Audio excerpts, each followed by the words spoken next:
যারা অশ্ব পাশ নিয়ে ভুগতেছেন, এই দেখেন এইতে বিভিন্ন ধরনের গাছ বলে থাকে, সোনামুখী গাছ বলে থাকে।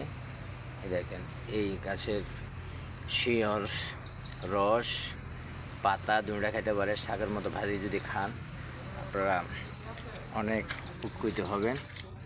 আমি খাইতেছি, অনেক উপকার হয়েছে। এই দেখেন দেখেন আমি কয়েকটা তুলে নিয়েছি। এই দেখেন কয়েকটা তুলে নিয়েছি। এই দেখেন এই যে এই শিকড় এগুলো ধুয়ে ছেঁচে খাবেন, হ্যাঁ, খালি পেটে সকালবেলা অনেক উপকার হবে, ভালো লাগবে। হ্যাঁ, অশ্ব পায় যাদের আছে এরা এই গাছের রস বা এই পাতাগুলো শাক করে খাইতে পারবেন, বক্তা করে খাইতে পারবেন, খাইলে উপকৃত হবেন। ভালো থাকবেন। আল্লাহ হাফেজ।